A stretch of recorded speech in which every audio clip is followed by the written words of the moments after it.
The first order of business is the roll call. I'm Sherry Sensibrian, presiding officer. Emmanuel Bodner. Yes, here. Chevelle Bryant. Here.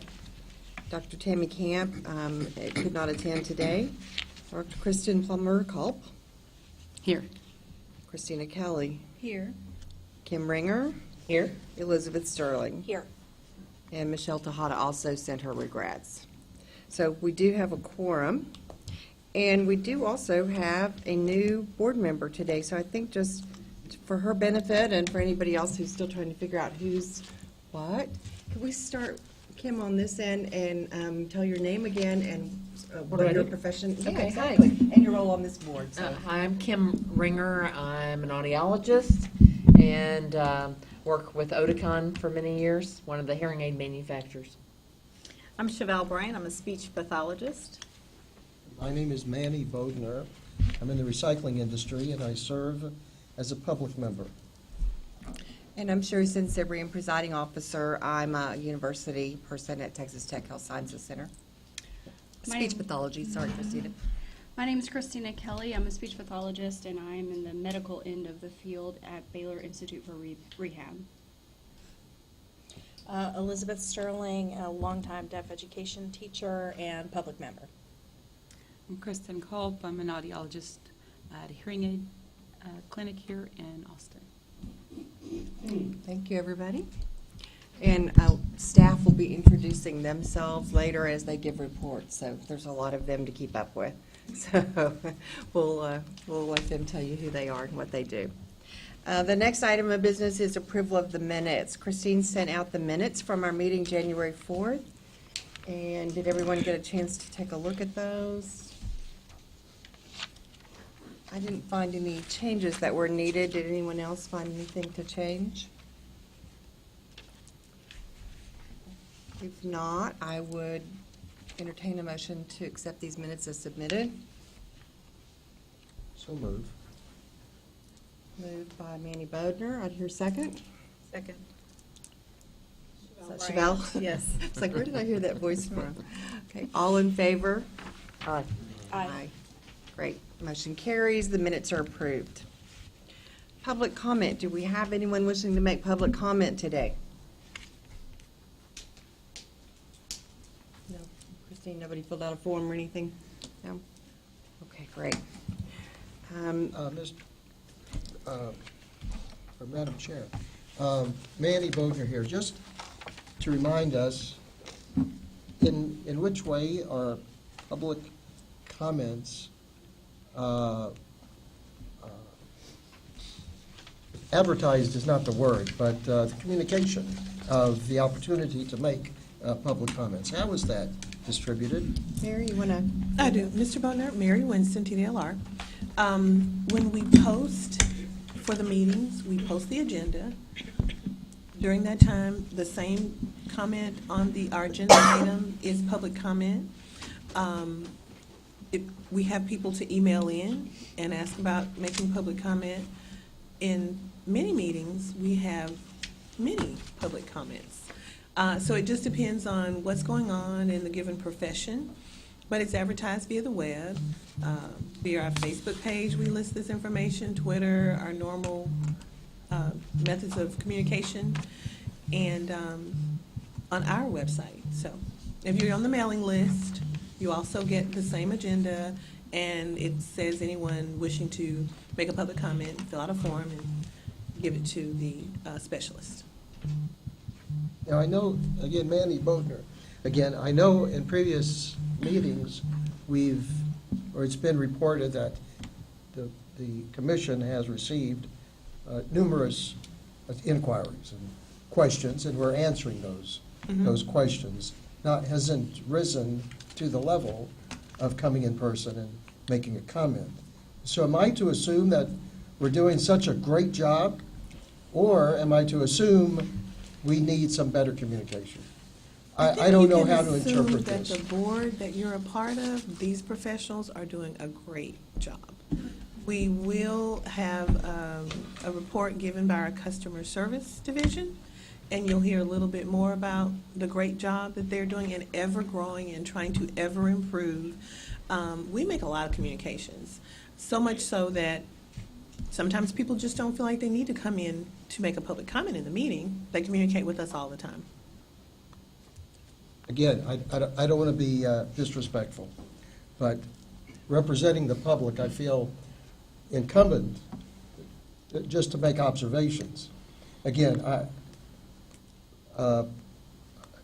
please know I have every confidence in staff and the commission and this board without exception.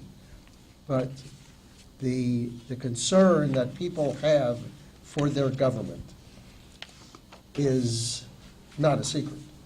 And I believe it's important that we ask the hard questions rather than assume we're doing such a great job. I don't want to assume anything. Well, no, we continually ask the hard questions, don't want to interrupt you, and we will soon be starting our strategic planning process, and we will travel the state. Those dates will be announced later, pretty quickly, but not today. The cities will be announced. We get it out there. We, again, post on social media. If you subscribe to the website for whichever program you're involved in, we're out there. We contact associations. We do feel like we do a great job because I'm impressed with our customer service. If you ever just want to come, and if there's any division you want to shadow, I recommend customer service. The way the technology they use, the amount of work they go through, the communications which Twine will go through is totally impressive, and always trying to improve, always working on improving. But with the strategic planning process, we all step out of here and we go to the people and we send out invitations and we want your questions. We're going to introduce some new crowdsourcing ways that they can communicate via an app. We try to reach people however we can reach them. From paper, I mean, if we could do smoke signals, we would do that too. But we just try to think of every innovative way. We have an Office of Innovation to try to reach the people to get that comment. But I really suggest if you ever just have, just a little time, come and visit our customer service division. It's impressive. Thank you. Sure, since Sabrina, a little bit in response to Manny's question. I think one of the interesting things is TDLR's use of YouTube. I've been genuinely surprised at the number of people who watch the proceedings. Me too. So it's, who knew? But it's a great way for them to get information so they feel like they're included and they get to hear the discussions. I have a lot of colleagues who say, well, I was watching the proceedings the other day and I had a question about something. So you watched that. So that's great. So we People do encourage watch it, people it's true. to watch it. I think that's good. So at this point in the agenda, we would normally take staff reports, but we have a couple of board members who might need to scoot out just a little bit early.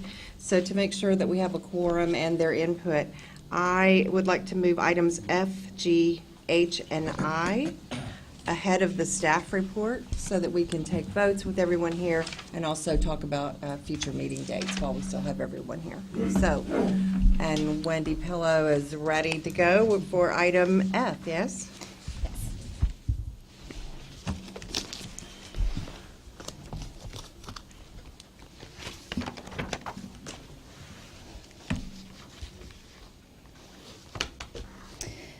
Good afternoon, Wendy Pellet, Assistant General Counsel. This is agenda item F. These are the proposed rules that were the large set of rules that we did that were implementing House Bill 4007, making licensing and cleanup changes, and updating the supervision provisions throughout the chapter. And the chapter is Chapter 111. It's the speech language pathologist and audiologist rules. The rules, as they were published in the Texas Register, are found in your materials under tab F, and then following are the public comments that were received. As you may recall, at our last meeting, the advisory board, we discussed these proposed rules, and the advisory board had recommended that they be published in the Texas Register for public comment. They were published on January 26, 2018, and the deadline for public comments was February 26, 2018. During that public comment time, we received comments from 3 interested parties, which included 2 individuals and the Texas Speech Language Hearing Association, and the two individuals had several comments as part of their comment letters. Just going to walk you through the comments, kind of give you the department's responses, get the advisory board's input and feedback on those comments as well, and we have a discussion on that. The first comment in your packet, and I'll just take them in the order that they're in your packet, is actually from our chair. Paragraph 2, one of the comments was the concern that we had changed the references from Council for Academic Accreditation and a couple of the rules. We may have changed too many of those references and changed them to the Council for Clinical Certification. I went through and in my own rule set and kind of identified all the places where we had changed and a couple places where we didn't change, but we just want to double check. So I can send you to the page number and the section number, and we can get verbal verification if the change is correct or not. So if you look at it starts at the page 5, goes to the top of page 6. It's section 111.30B6.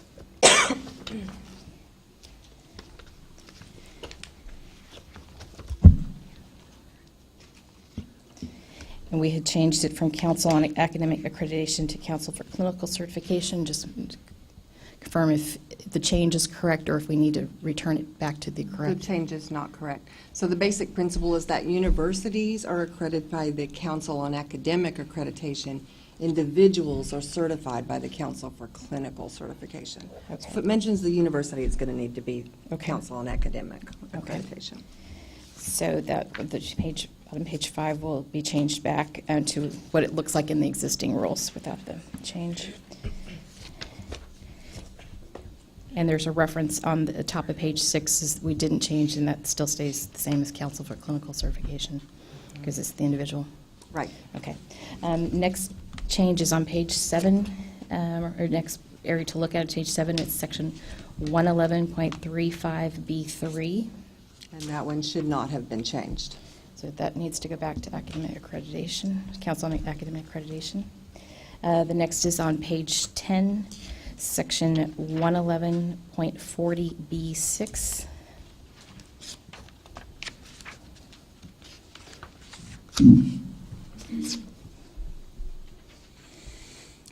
And that should not have been changed. Okay. All right, and a few paragraphs down, subsection F. Should not have been changed. Okay. On page 17, section 111.45B3.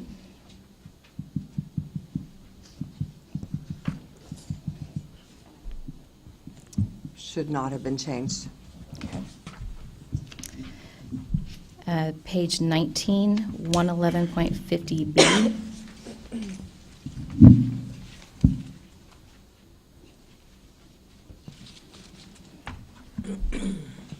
I'm sorry, when, It's section 111.50B. It's kind of near the bottom third of the page. It says the baccalaureate degree shall be completed at a college or university. Oh, okay. Accredited by Council on Academic Accreditation. Should not have been changed. Okay. Page 33, kind of a big jump. And the section is 111.70D.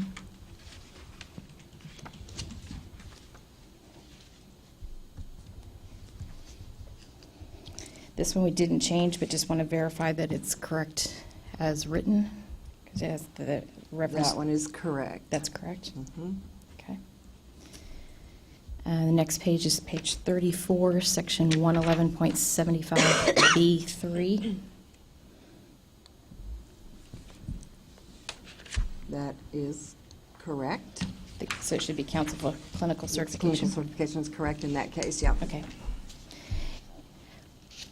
And the last reference is on page 37, 111.80C.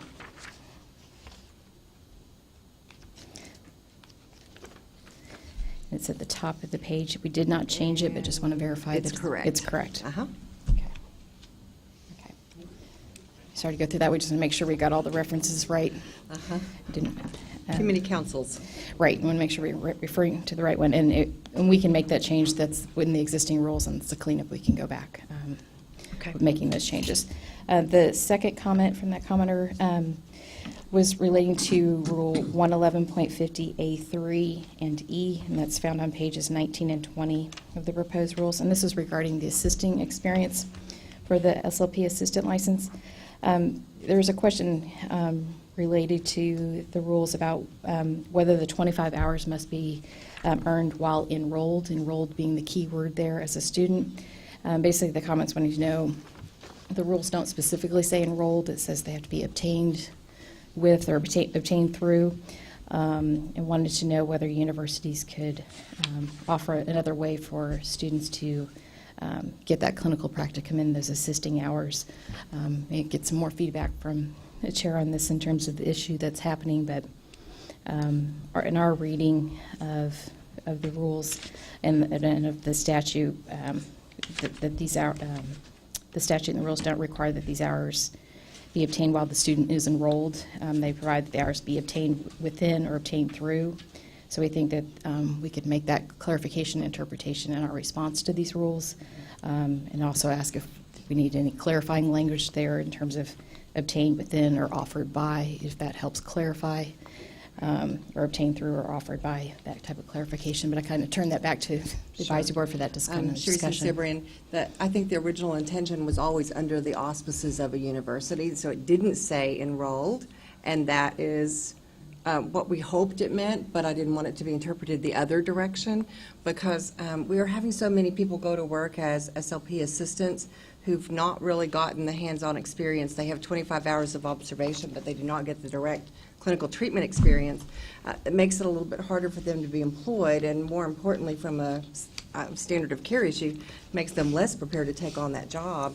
And so some universities, including mine, are looking at ways that we could offer that experience to them, but they might perhaps not be actually enrolled in courses. They might do it as a summer boot camp or something. They wouldn't be pursuing a degree. In other words, they might have already finished a degree and then come back for some kind of special program. So we think that fits the within an institution wording, but wanted to get clarification about that. Didn't know if there's any other discussion or input from the board. Yeah, the department's reading of that, it didn't say enrolled, and we think that that would be permissible, and we could include that as part of our response. The language that was included in the comment was showing the existing rule, but that those are proposed rules are being changed, because it says within an educational institution or one of the cooperating programs. We had struck the language about or under the direct supervision at the workplace, and instead replaced it with if you don't have the obtained at the educational institution, you go through the clinical deficiency plan. So these rules were open for comment and open for clarification, so we think that's within the scope of change A or response then. I think that would be helpful. Would it be helpful to have a clarifying language of or offered by? I don't think the rule needs to be changed. I think a response clarifying that. Just the clarifying response, we don't need it. That under the auspices of an accredited university is all that was really ever intended. And Okay. that's what it says. Okay. Either within or through. Neither one says must be enrolled toward Right. pursuing a Okay. degree, which is the way I would interpret it, but. Right, and we can definitely put that interpretation in our response. We just want to open up if there were any need for additional clarification, but it sounds like not. Okay, we'll just make I think sure so. we're clear.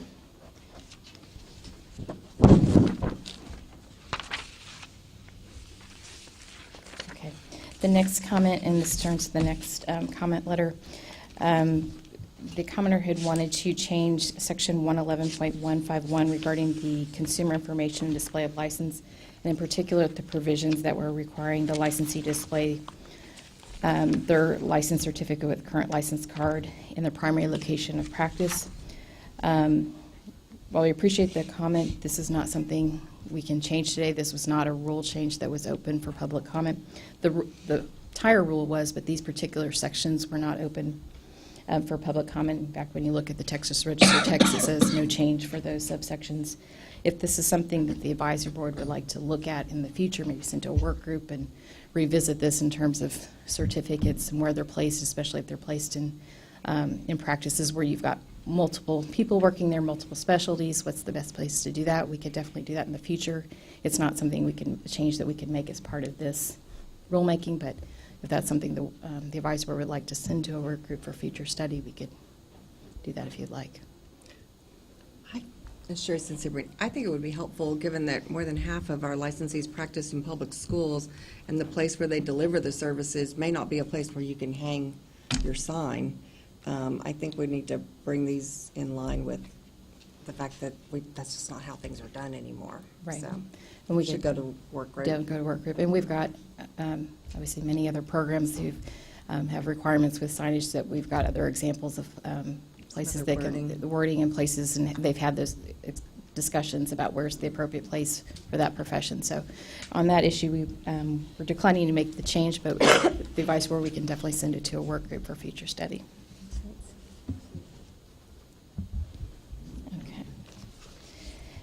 That same comment letter, the second comment that the person had relates to Rule 111.154 F2, and this is the responsibilities, duties, and responsibilities of the supervisors. It's relating to the supervision ratios.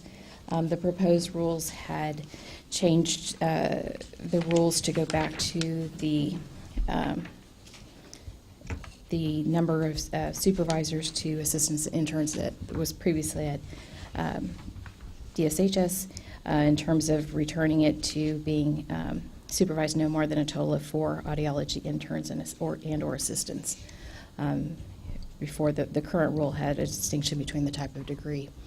Now it's back, so both speech language pathologists and audiologists will have the total of no more than total of 4 assistants or interns. The comment here was commenting on the intro to that provision, saying supervision ratios, and whether it should be changed. And the commenter gave a variety of scenarios in their comment letter, versus a strict reading of no more than 4. The department discussed this, and we thought that the intent of this was to have a strict reading of no more than 4, and not based on if you're sharing responsibility, such that 2 of you could share responsibility over 8 and actually be supervising 8. We didn't think that was the intent of this rule. So our recommendation was to take out the wording supervision ratios in that intro, and just say that the supervisor must comply with the following, and leave it at that. And get your feedback. Or Kristen, do you have any thought about that? Is audiology different enough that that's something we should think about? I'm not aware of how we're able to supervise in that way. 4 to 1. Sherry Sabrian, I think for Dr. Carlson, the problem is they take a number of people for internships, and they actually rotate through all the various clinics. Well, the supervisor in that clinic may not be the person that they just had as a supervisor last month. And so I think it may be a problem that's somewhat unique to their setting, that every time you move to a different clinic, the person who works with you every day is a different supervisor. And so they would like the ability to say that that's shared supervision.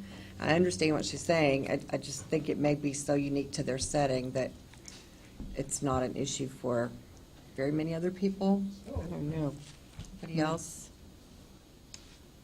from the department's perspective, we were also going to have some challenges in how do you track that in terms of right now you're doing the online, you supervise, and you're allowed to supervise so many assistants, so many interns in the system, and not partial or supervision. And even in the case of multiple supervisors, each supervisor submitting their own supervision form. And so from a practical standpoint, not sure. My concern would just be that we already know that this rule is abused, and so if you do anything to loosen it up, I just think it opens the door for more misunderstanding and more problems. And it is the case in speech pathology, too, that we might want to share an assistant. I just tell people that's not a very good plan. You need a supervisor who's going to provide the supervision that's required. And I think some places think that that's a cost-effective thing to do, to share between 2 people. If you do, it doubles the amount of supervision you have to provide. Katie probably gets lots of questions about this. Well, I just wanted to make one point. This is Katie Bryce, and right now, we are not able to use the online supervision system for the audiology because of the differences between the audiology supervision numbers and speech-language pathology. But if the proposed rule is adopted where we go to 4 interns or assistants, we would be able to open up the online supervision system to audiology, and that would enable people like Dr. Carlson to make changes in supervision instantaneous. So if 1 month they're supervising this group of students, and then next month they're not it changes, they can go online and do that themselves, whereas right now they have to submit the supervisory responsibility statement or an intern plan, and it takes a lot more time, and so that would make it, much more efficient for them, and I think that would help some in their situation. That's such a great point, So- and I think that's a good partial solution, that they can change it instantly, because that's really been the problem. The paperwork to get it changed, by the time you wait, then the student needed to rotate to the next clinic, so, yeah, I think that's a good solution. Thank you, Katie. So our recommendation, if it was just to eliminate any confusion about ratios versus set numbers, and the policy was just to remove the supervision ratios. But as part of our department's response, we can also highlight just like the information that Katie provided as well in terms of having that, being able to make those changes online. So if there's a situation where the supervision is changing from month to month, they can make those updates. That's great. Still be in compliance with the rules. Good. This is Elizabeth Starling. I think that would be hugely helpful, especially in public schools where you have a person may quit, and now you have people who are providing services, like a speech-language assistant, who needs to be supervised, and the supervisor or the person who could no longer is there. And so, if it takes a long time to change those things out, then that becomes a problem when you start having to do compensatory services for kids because you haven't been able to provide them the service. Also, like the idea of having some guidance about ratios, because again, what I see is sometimes SLPs will take on too much, and then they're no longer seeing the students, the person who's actually the employee, and you have contract people, and they're trying to negotiate all of these people, and they end up being more of a manager than a direct service provider. And so I do see that abused often, where it looks nice to have additional people provide services, but then what ends up happening is the person who's actually employed ends up no longer providing any direct service because they're having to supervise, they're having to keep up with all the hours and everything. So I do think that having some guidance about keeping it small and being kind of within your ability to manage is helpful. And we've already found that the online supervision paperwork is beautiful, wonderful. So we know it'll work. So this would, will allow us to expand that to the audiologists as well. Yeah, that'd be great. Great. All right, so we, like I said, the only change we'd make there is just to remove the word supervision ratios, but keep the ratios and just have a fuller explanation in our response to those comments. The next comment that was in that same comment letter is regarding section 111.91, and this is the audiology assistant license and the supervision requirements. Their comment was on subsection F, and this is the amount and type of supervision section that we've made kind of changes and tweaks over several rulemakings. Their comment was that the total amount of weekly and monthly supervision is appropriate and should be the same regardless of individual shared supervision. I think what they're wanting is to show that the assistant has received X number of supervision hours within the week or month versus the supervisor providing. And I think they said that there was a provision that's no longer in the rules. I didn't notice that being taken out when we moved it from .90 to .91. That it says, no longer states that in the case of multiple supervisors that each person must provide the minimum amount of supervision. One thing about when looking at these rules and our understanding the intent and the practice and even how they're written, it's from the perspective of the supervisor. It's supervisor, you must provide this number of hours, not assistant, you must receive this amount of supervision. Mm-hmm. So it's even in the case of multiple supervisors, each supervisor is responsible for providing the minimum. So a couple options, or three options actually, in terms of doing that. We could maybe get another situation where we just clarify in our response is that the intent is that each supervisor provide those hours. It's not, I think the intent of what they're thinking, or the comment is thinking it may be, and just make the explanation that explanation in our response. We could also make the same explanation in the response, but then do a clarifying tweak that provision about the amount and type of supervisor, instead of saying the supervisor must provide a minimum 10 hours, saying each supervisor. And the other place it may show up, another place it could show up is under 11191C2, which when you go back, it's the supervisory responsibility statement form. And there's a provision in there that says if more than one audiologist agrees to supervise the assistant, each proposed supervisor must submit a separate supervisory responsibility statement form in a manner prescribed by the department. We could add clarifying language such that, to the extent that if in case of multiple supervisors, supervisor must provide the minimum. So there's a couple ways we could clarify that if there's any confusion about what that provision means. Sherry Sincerman, I think the biggest thing that I would have expected more feedback about, but we didn't get, was even if we bring the numbers in line so that audiologists can supervise any combination of 4 licensees, we're still requiring a lot more supervision per week, 10 hours per week compared to 2 hours per week. So, Right, and right, so that as number long as didn't that's- change, yeah. I'm not an audiologist, so I don't have a strong feeling either way, but I'm just like, that seems to be, that should be the main point that I thought we would hear about.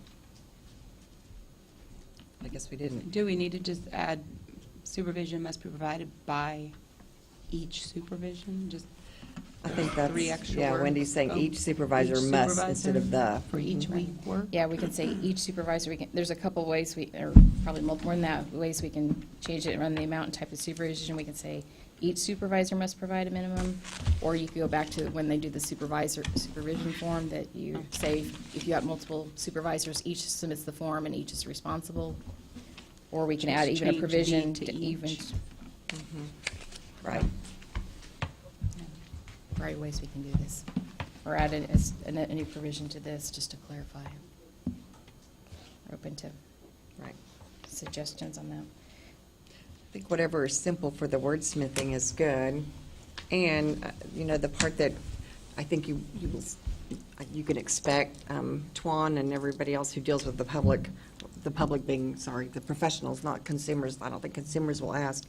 That 10 hours per week sounds like a lot, but the important thing is the next line, that only 1 hour of that is direct. So that's not just a terribly burdensome thing. The rest of it's indirect, which basically means that you're going to be working in the same office and working with them on their paperwork and checking on them, but only 1 hour of direct. So, Right, and that was a change. That change has not changed from the existing rules in terms of those numbers, in terms of 10 hours per week or 40 hours per month.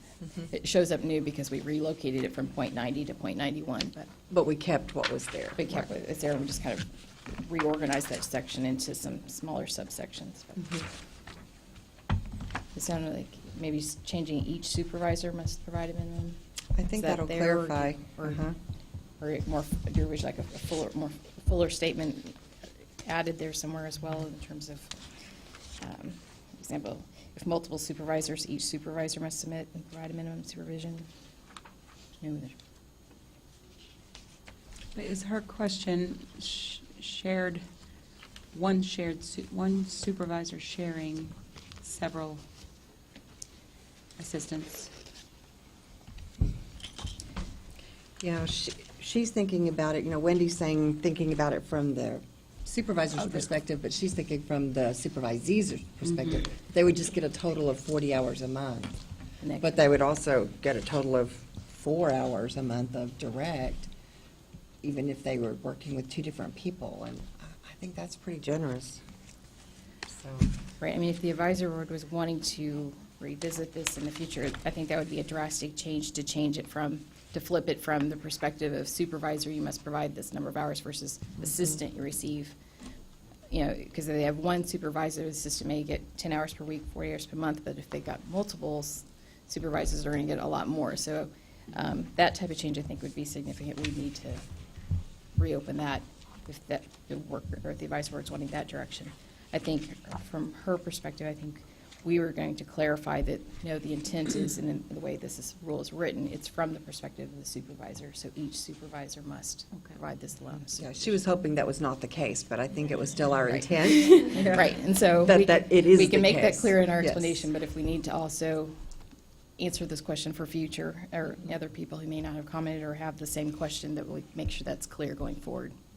Okay, so we can make that each supervisor, if that's the way the work group. And just so you know, the same provision, the corresponding provision is over in the speech language pathologist assistant license over in 11151 G. I don't know if you want to make the, based on that comment, if I that's think that needed there. each is helpful. There, so we'll make the same corresponding, based on this comment, just because if that's going to be a question here, it'll be a question, because in the same. If one person thought of it, others will, so. Well, and it is tied because it's the amount of supervision, and it's the same, these are the same provisions in each of, for both the assistants, and we've mirrored those except for the number of hours. Mhm. So I'll make that same clarification in 11151G. Okay. Any other questions or comments on that change? Just change the each. And then the last comment we got from the Texas Speech Language Hearing Association, they had submitted one comment letter. Most of that comment letter is relating to our next agenda item, so we'll hold off on discussing it, but that one of the last one or two paragraphs in their comment letter stated that they supported the other edits and cleanup changes in the proposed rules, so we took that to mean support for this rule package, because they submitted kind of a, looked like a combined comment letter on all of the proposed rules that have been proposed, so we didn't make any changes. Any other comments or questions or on the rules or the public comments we received? Okay. We'll be asking the advisory board for a vote and recommendation to the commission for the commission to adopt the proposed rules with the changes we discussed today, being those clarifying of the references to Council for Accreditation or academic accreditation, making sure those are correct. And then we'll send it to a work group on that one issue about the display of licenses, and then have the clarifying language about each supervisor shall provide. Wendy, do you want to take a recommendation for Section F separate from the rules in Section G? Or do you want to do it all as one package? We need to do those separately. Okay. Maybe separately. Yeah, so this will just be on agenda item F, rules, and the changes we've discussed today, and then also the change on 111.154 on the supervision ratios. So I would entertain a motion that the proposed rules with the changes discussed during this meeting be presented to the council for review and hopefully approval. Okay, sure. I'll move. Moved. Second. Second. Moved by Kristen, seconded by Chevelle. All in favor? Aye. Any opposed? Motion carries. Great, Thank you. And the commission is scheduled to meet Tuesday, March 27th, so we'll put these rules on the agenda for their consideration. Okay. Thank you. Shift gears here for just a second.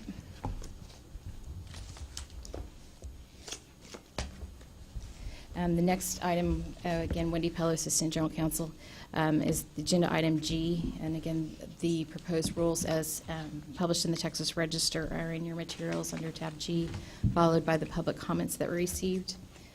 Again, in our last meeting, the advisory board had selected one of the options in terms of language and had recommended that the proposed rules be published in the Texas Register. We published those rules, and again, this is item G related to section 111.212, related to the use of telehealth by speech-language pathologists and the requirement that for in-person initial contact with clients. And we published the rules, proposed rules in the Texas Register on January 26th. The 30-day public comment period closed on February 26th, 2018. And the department received 7 public comments consisting of 6 from individuals and 1 from the Texas Speech Language Hearing Association. The 6 individuals, just in short, kind of high-level executive summary, the 6 individuals supported the proposed change and the association did not. Again, we can kind of walk through the comments we received and get department's responses and feedback and input from the advisory board members. And we'll just kind of take these in the order that they're in your agenda. That first comment, and this is from one of the individuals who supported the comment. They supported that change in removing the in-person initial contact requirement. They say that they currently live in Texas, but they don't see clients in Texas because of the rule that other states don't have, and they thought that this would allow them to work with clients in Texas. That was their comment. So we appreciate the comment and appreciate the feedback on the other information about what's happening in other states and the impact of the current rule on their practice, but didn't make any changes to the rules based on the comment. The second comment we received, again, in favor of the rule change. This one comment was actually wanting the rule change to include the audiology community and the audiologists. They thought that the same type of change should be made to the audiology rules and wanted it expanded. Thought if this was not an option right now, how could they make a request for that change? Again, appreciate the comment and the feedback on that. Regarding the audiology telepractice rules, there's not a similar in-person initial contact requirement in the audiology rules under 111-215.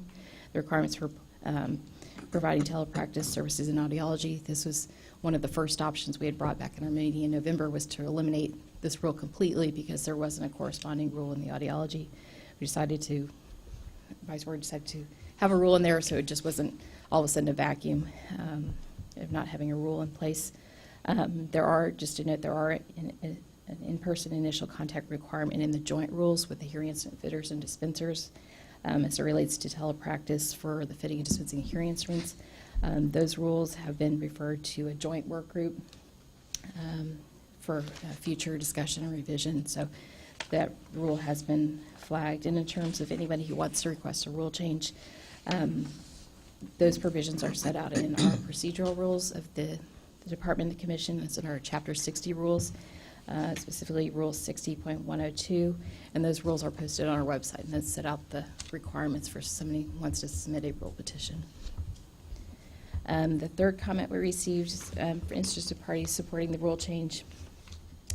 They were making comments that telepractice services by nature are designed to bring expert clinicians together, and especially to those who are living too far away to receive services and can't physically access the service or wish a particular type of service. They said that the telepractice or telehealth services provide clients with more choices, and that the current restriction that Texas has imposed, specifically the in-person initial contact, creates barriers, and that allowing initial contact and assessment to occur in telehealth mode can only improve services, and is aligned with many other states. And the commenter went on to say that a need for consistency across states is a growing concern and a topic of discussion in ASHA circles. They supported the change. The rules change.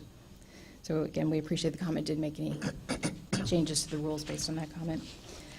Comment 4, another comment in support of the change. They had commented, said that they wanted the initial in-person contact requirement either waived or marked out.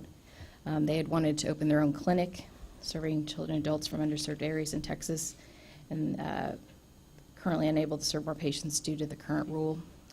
We thought there was, for speech language pathology, that there was very little physical touching, clinician and patient, and that there would be a person on the ground, such as a facilitator or teacher or parent, to help with online evaluations.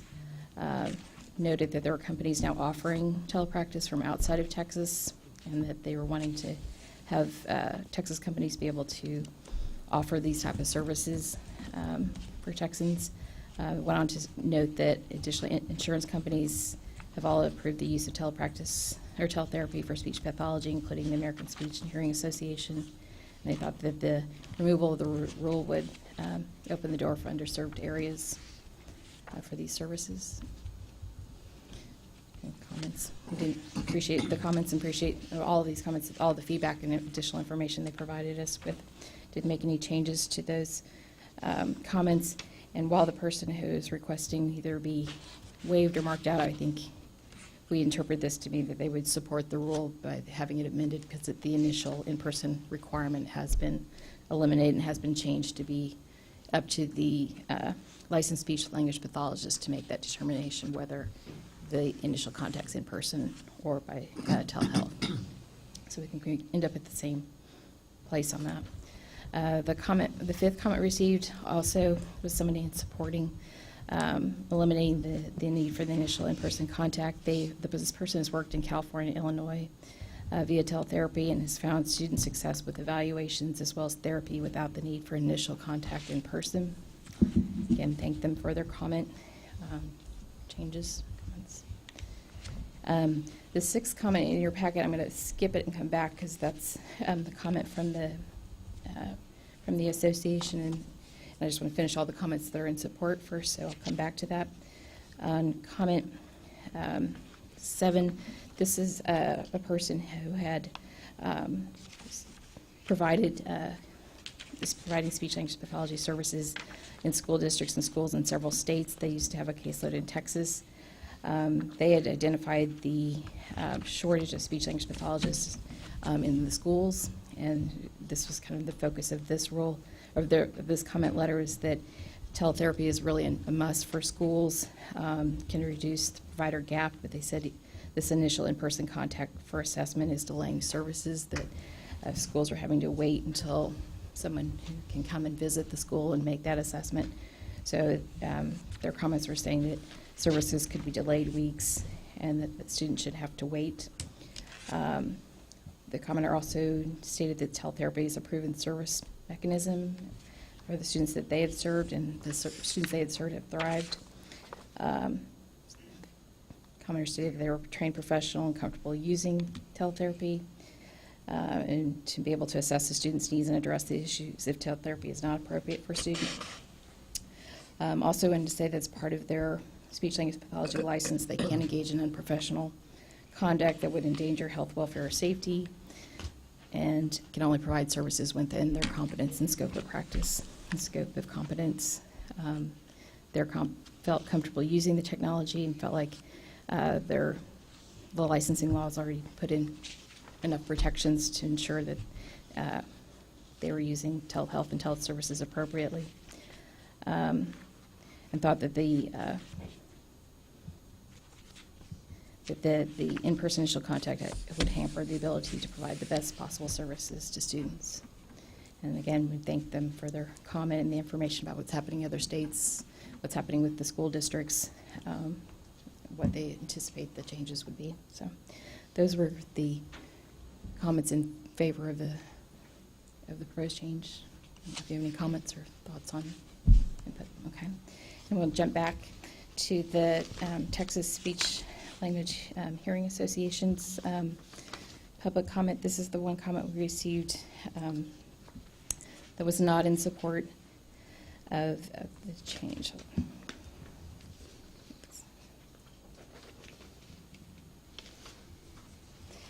The association had raised several issues, several concerns in the comment letter.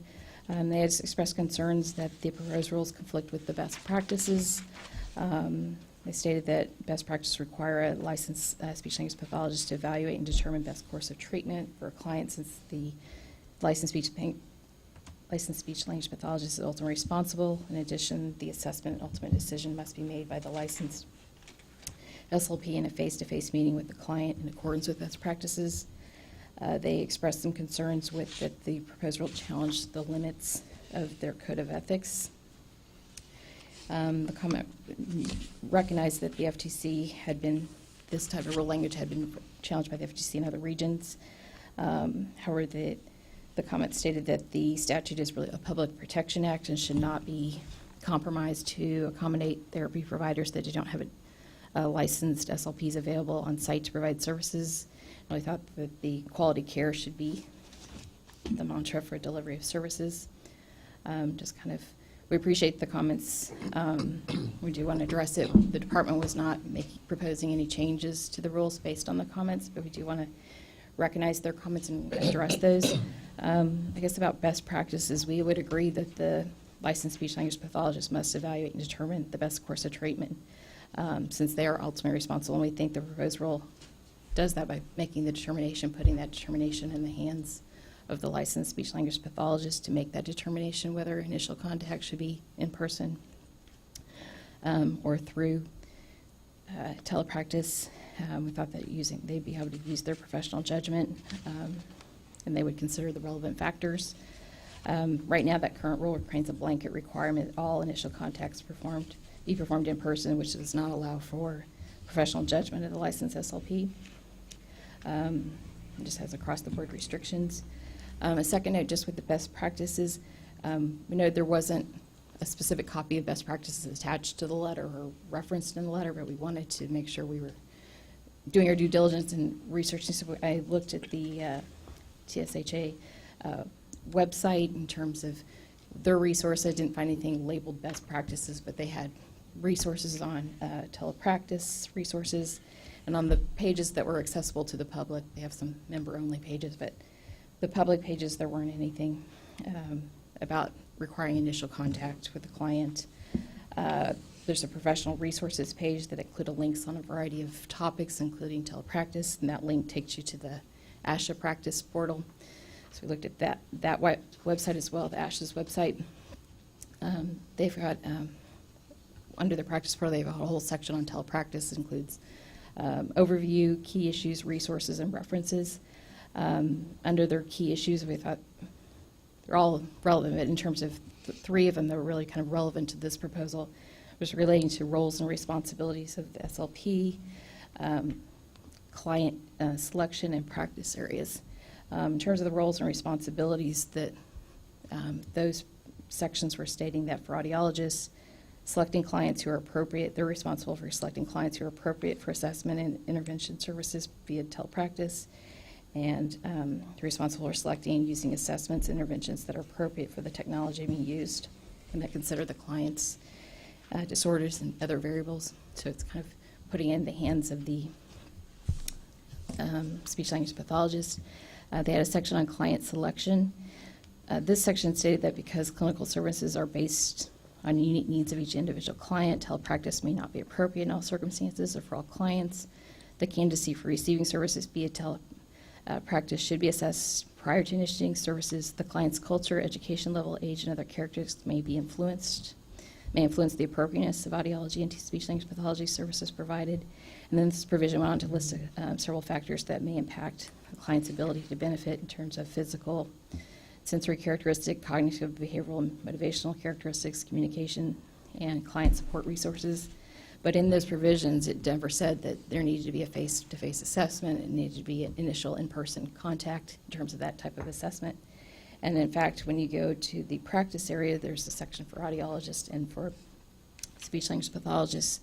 The key issue there was that, and under that provision with speech language pathologists, that telepractice is being used in the assessment and treatment of a wide variety of speech and language disorders, and they kind of listed a variety of disorders with the research. So in looking at that in terms of trying to find the best practice, I couldn't find any best practices or statements that said that would be initial contact must be in person. So we wanted to verify that, in terms of those best practices, that we did our due diligence in looking at that. The other issue they had raised was with the Code of Ethics. We don't believe that it conflicts with our Code of Ethics as set out in our rules. We've got a specific rule, 111.155 Standards of Ethical Practice, and then Prince Code of Ethics. We don't think the PROS rule requires or permits the licensed LP to violate any professional responsibilities or any code of ethics in delivering the services to clients via telepractice or telehealth. We also have rules, in fact, in this existing rule is 111.2112. It includes provisions about providing telepractice within your scope of practice and within your scope of competence. And then the statute as well would allow the department, or the executive director, or the commission to revoke or suspend a license if someone engages in unprofessional contact, which may include violating the Code of Ethics adopted and published to the commission. So we didn't see anything within our own statute and rules. Again, do due diligence, looked at the Texas Speech Language Hearing Association's website and ASH's website as well. And looked, they have their code of ethics published on their websites, and didn't see anything that would require an in-person initial contact requirement, or would state that if you use telepractice in those situations, that would somehow would be an ethical violation. So, just wanted to verify that what we were proposing was not causing problems, and that the last big issue they said was about the public protection and the quality of care being provided to the public. And we would agree that one of the statute being public protection, that and the key purpose is to make sure that we're protecting the public and that ensuring the quality delivery of care and services. We think that the proposed rule eliminates that barrier to SLPs providing services and putting that determination in their hands in terms of appropriateness. It also eliminates what could be viewed as anti-competitive and a restriction on their judgment.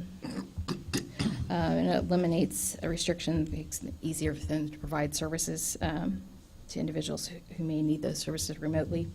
And then also, we think it protects the clients because it also gives them access to care and removes a barrier for them receiving services.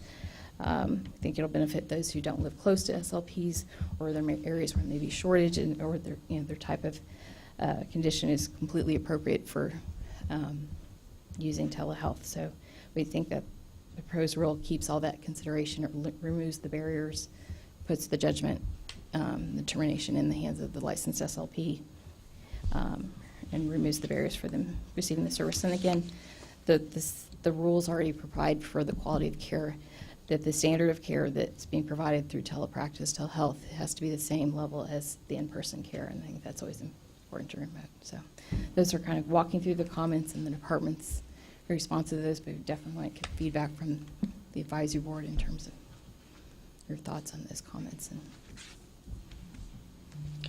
Sherry Sabrine, just like everything else that we do, there's potential to do some real good with telehealth. There's potential for some serious problems.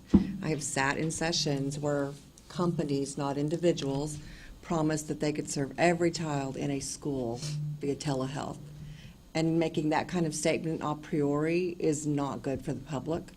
So we're going to need to provide support to SLPs who may be in a position where their bosses have asked them to do other things that are not ethical, like supervise more than 4 people or other kinds of things that violate our rule. And they just need education and support to feel like they need to be able to stand up and say, I can't do that. It's not okay. So it'll be a new area for us. I think the writing is on the wall that we need to help the people who want to do this in a professional way and do it to help provide access to services. There will be people who will do it for the wrong reasons, and we'll have to watch out for standard of care. Chevelle Bryant. So, like Tisha, I, from the beginning when we started having this discussion, expressed some reservations and some concerns.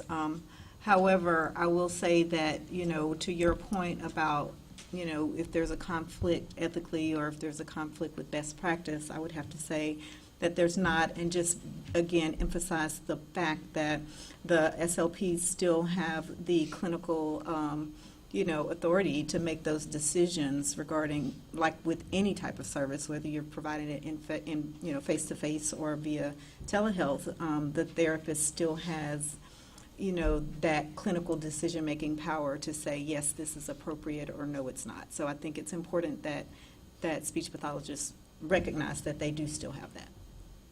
And I think it'd be fine with support. Just support them and provide education. And I'm sure there'll be some FAQs that we need to work on to just get the information out there. any other comments? Or Yes, I have a comment, or question. Manny Bodner. When you say the association, let me ask the second question first. When the association made the comments, did they offer any ideas on what they would suggest, what the association would suggest? No. Or did they just say, I I don't think this is a good idea, and Right. that kind of thing. It was just the one-page letter that we received, and there wasn't any suggestions. Like I said, they had raised the concerns about best practices and code of ethics, and there weren't copies of that, but I could try and go search that and see what was publicly available to make that. There weren't any suggested changes. That they just did not support the. Okay, and so then the question, the follow-up question to that is who is they? I know it's the association, but when the association responds, I have to assume somebody created that. Is there a board of directors? Is there an executive director? Is there an attorney? And I'm sure there's yes to all those questions. But in which way was the discussion held? And were any of our members of this board invited to attend that meeting or that study group to try to respond and answer their concerns, and just to have a more general dialogue? Those are all good questions. I don't know the answer. That would be a question for the association. I don't know if there's people in here Yeah, representing well, the association. Mary Winston, Mr. Bodner, we don't know. As staff, the profession, members of the profession are members of the association, but as staff, we're not. We put it out there for public comment. We received the public comment, and that's really all we know. As the department, as the regulatory body. We're not the association, so we don't know. You may speak with some members of the profession, and you may get some information, but as TDLR staff, we have no idea. It would just seem, and maybe I'm speaking out of turn, and maybe I'm totally wrong, and I certainly will admit to that. But I would think that if an association makes a comment, that, well, I guess the question would be, then who signed the letter? Was it their attorney? It's No, they're in your present. pack, oh. Their president Their of the president. association. So, okay, I'll accept that. I suppose I just have lingering questions, not to question their credibility or their integrity, not questioning any of that, just trying to create a dialogue. Now, maybe we have a dialogue that I just don't know about, but I just think anything that would increase communication between the association and the advisory board would be a good thing. Whether we agree or not, that's another discussion. But certainly the ability to increase our communication and respond. And I think we are responding. And they're free to come over and have public comment, I guess, as I said earlier. Thank you. You might like to know that Katie attended the state convention, so Katie's there to answer questions that anyone on this board has, but also any member of the association. So that's a good way to get information. And then the board does watch the YouTube of the sessions, so I think they hear our discussion. So that's helpful. Mary Winston again. Katie Bryce, I have to say, needs to sprout wings. She is everywhere. So she does a fantastic job, but she is our liaison for so many of these professions. So yes, she's at the association meetings. Do you ever sit down? So we appreciate her, but we do have outreach that way, but not internally within the associations. Elizabeth Sterling, I just have a question from a school perspective of when a person provides telehealth services, speech therapy services, is there guidance or something that talks about their responsibility to making sure that they are present at the meetings? Because we talk about a facilitator being in the room and this being provided, off-site, but they still have to follow Texas regulations for writing IEPs. They still have a responsibility to the school that they're serving to make sure that progress reports are written, within a timely manner and following the school's guidelines. So I'm wondering if the fear from the speech pathologist has to do with having telehealth being used in lieu of hiring a contracted SLP for services for the schools, for things like that, and that we have out-of-state people being used when in-state people are here looking for employment and are available, but maybe more expensive. So I'm just curious how that's framed when, if this is the avenue that Texas is going to go, how are we making sure that out-of-state people who may not be aware of Texas obligations or responsibilities, particularly with the IEP meetings that are called ARDS instead of IEP meetings everywhere else. How are we making sure that, because the superintendent of a school doesn't know necessarily special ed regulations, they may look at this and see this as a wonderful avenue to pursue services. However, there are federal and state compliance related to that, and how are schools going to know that if we open this door?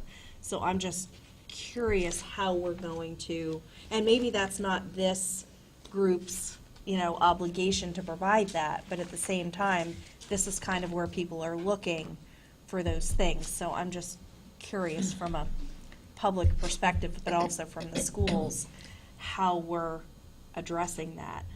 So this is Chevelle Bryant. So I kind of have probably a unique perspective on that because, I oversee speech services for HISD, for Houston ISD. And Houston ISD is also, one of our campuses is Texas Connections Academy. So we're responsible for providing teletherapy to those families that are in remote areas of Texas. So I see it from that side, but I also see it from the perspective that you're talking about where, the telehealth professional is providing services to students on campuses.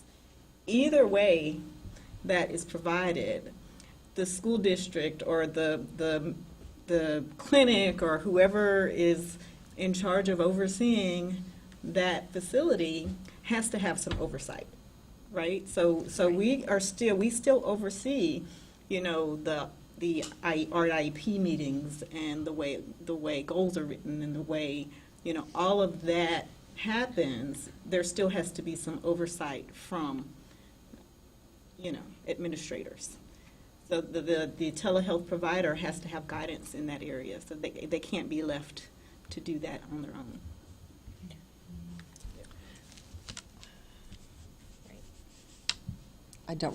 Sherry Sinceri, I don't remember the number for the section about documentation, but that is probably just something we should think about. It's not a change we made right now to indicate that just because you're delivering services by telehealth does not in any way change your obligations under our documentation section. That still applies. I mean, de facto, they should know that, but that might be another FAQ, Katie, of that just because you're providing services at a distance doesn't relieve you of any of your documentation responsibilities. Right. So. Yeah, and this proposed rules was just a very narrow sliver of this whole big telehealth field and discussion of all these issues. It's just the narrow of what that initial contact is. So Right. there's probably a lot of Might be issues. on the list for work group. Right, as this, technology changes and increasing use of telehealth, there'll be, I'm sure, issues in the future that we'll be tackling as well. We'll need to deal with. I'm sorry, another question that was brought up or results from the recent conversation is that I am led to believe in the state of Texas, and I don't know if it's nationwide, but I would guess that there are not enough speech-language pathologists, whether in the schools or in practice or wherever. And if there are not enough, this was part of the debate or the conversation that this board had as we went through those rules. But if an interpretation, if I am, and correct me if I'm wrong, if I am to understand the conversation, then there may be misuse, which we have to guard against, of course, but there are not enough as it is, and I would think if you needed a person well, gosh, everybody who wants to go to work, they should be at work. They should have that opportunity. Am I missing the dots here? Am I not understanding the No, conversation? I was just trying to think about where they might have been coming from in their argument about why this wouldn't be a viable option. Because I don't, again, in having, had previous discussions about this and, what language is in here, first of all, it says may. It doesn't say they have to. And then there's all these caveats in here about if it doesn't fit the comfort level, if it doesn't fit behaviorally, cognitively, there's all these things in here that I think have considered all of those things about why you wouldn't want to. So again, I'm just trying to sort of ask the question or bring that up about why the organization itself might be against this. So it didn't sort of make sense to me other than if that was where they were coming from. But again, I don't think that's where they were coming from. Right, so. and I don't have any more information other than their letter and just trying to look at their Right, website right. and for best practices and code of ethics. I'm sorry. This is Christina Kelly. I would just have a question to the association about what education that they're going to continue to provide to clinicians across the state regarding telehealth, due to the fact that this is a newer area of our field and it's expanding day by day. So I would want to know, what are they going to offer to clinicians to help continue to provide education?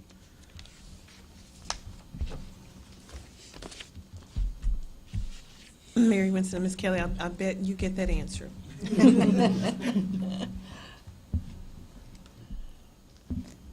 Any other comments or questions, discussion? Do I want to cut anything off?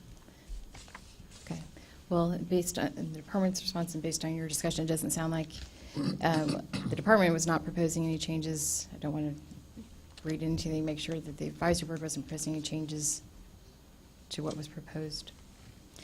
So then we'd be taking a vote and a recommendation to the commission that the advisory board recommends that the commission adopt the proposed rules as published in the Texas Register. I would love to have someone move what Wendy just said. I move. I second. Elizabeth, Yes. okay, seconded. Kim Ringer. Kim, great. All in favor? Aye. Aye. Any opposed? Motion carries. Great. Okay. Thank you. And again, we'll put, these rules will be on the agenda for the commission to consider at their March 27th meeting. Great. Thank you all. Thank you. One of the other items I wanted to be sure that we get done while we have everyone available is to think about possible date and time for next board meeting, and then we'll go back to staff reports. So, Mary, is that something that you've given any thought to already, or anybody else, about when we would need to meet again? If these rules go out, does that Wendy is set a nodding time? no, but we can poll the board. Okay. We don't have to set it today. Wendy's saying nothing specifically. We've handled this. Commission meeting is coming later this month, and Christine will contact the board for dates. That's great. Great. Thank you. Wonderful. Okay, we've now been sitting for an hour and 15 minutes. I think we should take a break before we hear staff reports. So let's adjourn for 10 minutes.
Meeting of the Speech Language Pathologist and Audiologist Advisory Board back to order. And the next agenda item is staff reports, beginning with the licensing division. Good afternoon, advisory board members. Welcome, Ms. Kelly, to TDLR. Thank you. My name is Leonard Rivas. I'm with the licensing division. I provided you with updated numbers in front of your iPads. So what I have in your licensing report is totals for fiscal year 2017, the first quarter for 2018, and then December through January for fiscal year 2018. I'm going to do my report a little different this time around. The total population for speech-language pathologists at the end of January was 14,052. For speech assistants, 4,331. Speech interns, 862. And I just put December and January FY 2018 for temporaries, but there are none. Audiologists, 1,315. Audiologist assistant, 23. Audiologist intern, 56. And then at the bottom of the last page, you can see the speech language pathologist online supervisor transactions. For May 17 through December 2017, there were 12,682 transactions. And what that means is my staff in the licensing division didn't have to process those 12,000, almost 13,000 pieces of paper. So that frees up a lot of time for us. January of 2018, 894 online transactions for speech. Do you have any questions about the licensing report? Trace and Sabrine, I don't have a question, but the numbers are pretty impressive. I don't know who controls our homepage, Nick. Is that something that maybe you guys look at? I just think it'd be great to have a little flash of the numbers and just even touting that the new SRS online, because people have such good things to say about it. But I had no idea that many got processed. But it's a lot less work for you. But Correct. I'm also thinking that's 13,000 people who are able to do their own change without waiting on the office to process it. That's great service. And so I think that'd make a great little homepage blurb or two. I guess Nick's got that, right, Nick? Okay. Got it. Thanks. Okay. Good idea. Thank you. Anyone All right. else? At our last meeting in November when we met, we talked about the new fingerprint process. And so that process has started. So what that means for our new board member is if you apply for a license, you submit your application to us. Once we receive it, then we notify you either through email or mail with the instructions on how to have your fingerprints done. So that process has started. If y'all could share that with the other members or licensees, that process is now started. And this is Christina Kelly, that is if you're initially applying. Correct. Only for initials, yes, ma'am. Because if you're renewing, it's all via online. Right. Or that's the preferred method. Yeah. Do you have any additional questions that I can answer? I would just say, speaking as a whole, as a speech-language pathologist, just continuing to educate people who need their license or updating their license that they know that that's available. Right. And also Katie Bryson, our compliance section, visits the different universities, and she updates the university students as to our new processes and how to apply and so forth. We want to clone Katie. Katie. Great. I think that's good. Is that in your budget? Any additional questions? Elizabeth Sterling, I just had a question about whether, so like the audiology assistants, the 23 number, is that total in the state or just that had to renew? That's total for at the end of January, and yes, that would be the total in the state. Yes, ma'am. I just wanted to make sure I was. Yes, you're correct. Any other questions? Chevelle Brandon, I don't have a question, but thank you. Thank you. Thank you. Thank you. We love it. All right, thanks. We're very happy. Okay, thank you. Karen. Our customer service division, and I think Twan's going to be our speaker today. Yes. Good afternoon, Madam Chair and board members. My name is Tuan Nguyen. I'm a manager for customer service over the Speech Language Pathology and Audiology program. So from our last meeting in January, as you can see, our January stats have increased slightly on phones and emails. We are still working diligently to keep up with the volume, and we also are continuing to track our customers' issues to help with people that are constantly either emailing us multiple times or like sending in docs, and we're just like, okay, what do you need to send in overall, and then we'll work with licensing to get you what you need. Other than that, that is it for my report, unless you have any additional questions for me. This is Christina Kelly. What is the best way to educate therapists out there as far as getting their answers? Right now, we are going to start a campaign on the licensing requirements on our website to put it at a certain page to where these are the requirements. These are the best way for you to send it in to us. Preferably send it all together, unless the school will send it to via email separately, then that's perfectly fine. But the best thing is, as long as you can get everything together at the same time to us, that's the best preferred way for to get it in. What about with renewal? With renewal, preferred method is always online. And of course, we get phone calls when it's like last minute and they're like, oh, I need to do a renewal and it's due today. Can you help me? So for those folks, usually we'll guide them the best we can to the point where we get to the renewal process. And then sometimes they won't even let us get off the phone until we're like, okay, I just want to make sure I'm get everything done and then hear from you that I'm good. Thank you. Twan, is the customer service office in this building? It is at our EOT building on 10th and Colorado. Okay. So if you want to stop by, take a look at some technologies that we use. I even have some of it on my laptop. You want to take a look at it after the meeting. Okay, thanks. Mhm. Next is enforcement. Good afternoon, Chairman Sensibrian and Commission and board members. My name is Karen Cox. I'm the staff attorney in the enforcement section. I will be giving A and B case highlights and statistics. My colleagues Christina Kaiser and Ron Foster will give item C, the overview of complaint resolution process. Case highlights, we have 5 cases this month, all agreed orders or default cases. Ruth Luho was assessed a $500 penalty in an agreed order for failing to maintain records. Ashley McLaughlin was assessed a penalty of $2,250 in an agreed order for falsifying records. Agathon Soler was assessed a penalty of $2,000 in a default order for billing issues. Jacqueline Trejo was assessed a penalty of $1,500 in an agreed order. The report deleted those. For falsifying records, Vanessa Zapata, again, was assessed a penalty of $2,250 in an agreed order for falsifying records. Key statistics, we opened 17 cases in speech pathology and audiology. We resolved 33 cases.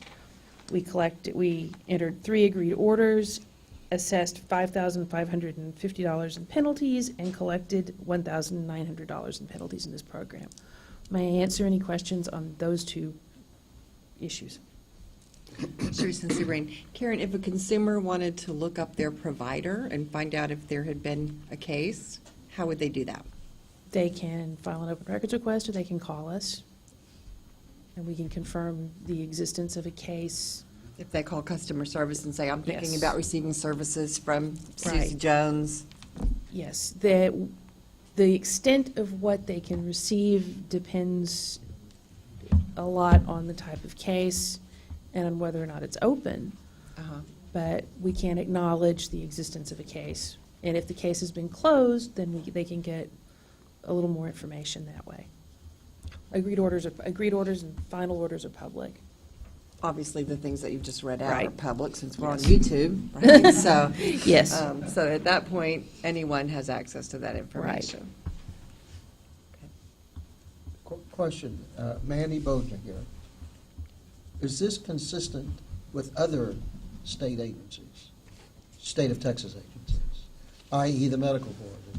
If a patient wants to know about a physician or that kind of thing, is that Are we consistent with other agencies?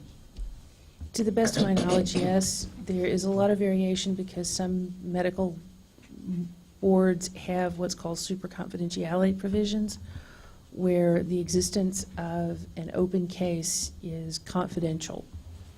So you wouldn't know, you couldn't get an answer if there's an open case, yes or no. And that restricts what can be included in a final order as well. But as a general, I mean, it's consistent with the other medical programs in TDLR mostly. There are a couple that have, programs that we administer that have that super confidentiality provision. But yes, this is, to my knowledge, consistent. I have not done a detailed analysis of comparing it to the medical board or the nurses board or the chiropractor's board. But these statutes have a way of copying each other.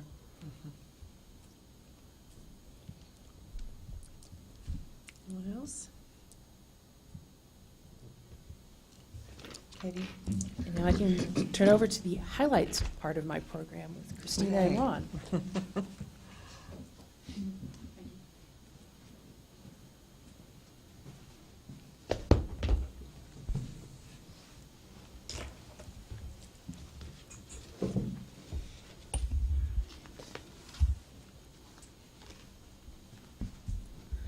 Good afternoon, Madam Chairman and board members. I'm Christina Kaiser, the Director of Enforcement here at TDLR.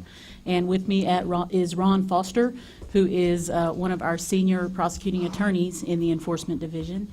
And also assisting us with the presentation is Chris Russey, who is our Research and Analytics Specialist for the Enforcement Division. He's actually the person who does the majority of the work on what we're going to be talking with you about today, procedures and penalty matrices and that sort of thing. And so we're here to provide you a briefing about the complaint investigation and resolution process as it relates to standard of care types of issues in the health-related programs.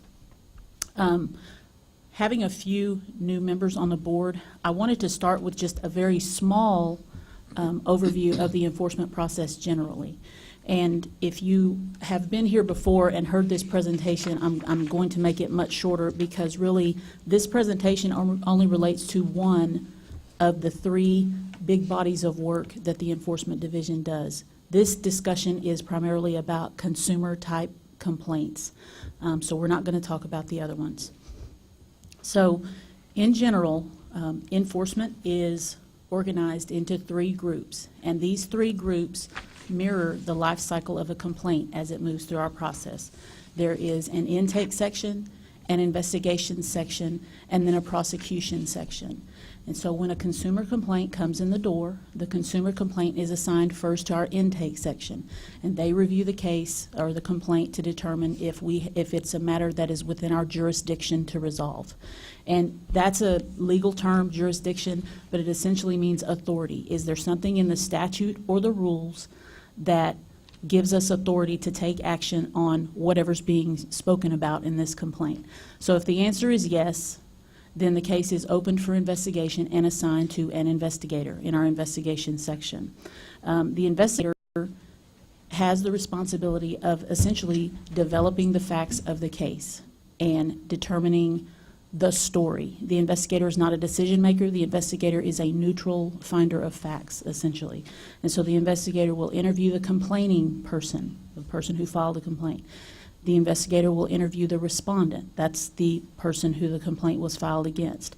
He will consult with expert witnesses when that's necessary, and we'll get into that in more detail in a little bit. He will interview any other witnesses who have knowledge of the situation. He will gather documentary evidence when that is relevant to the case. And ultimately, the investigator puts together a written report of his or her findings and forwards the case on to a prosecuting attorney, which includes Ron, which includes Karen, and there are a total of 18 prosecutors now in the Enforcement Division for the multitude of programs that we are responsible for. And it is a fundamental in our world that each case will be ultimately resolved. In other words, we will decide what to do with the case. That will be the lawyer's responsibility to do that. The lawyers have a broad discretion to act on cases. We can pursue formal enforcement action in the form of penalties, or license sanctions upon the professional, or we may resolve the case informally if the circumstances of the case warrant that. We are actually obligated under our law to consider a whole list of factors in determining the appropriate outcome of a case.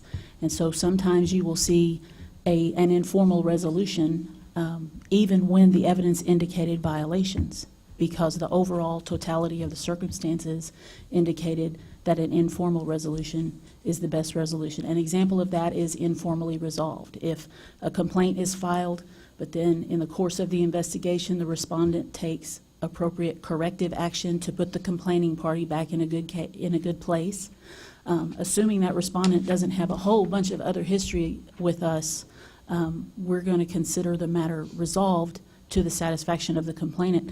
It doesn't make sense to crank up the limited resources of the state to chase down the respondent when he's done the right thing by the consumer. So that's just one example.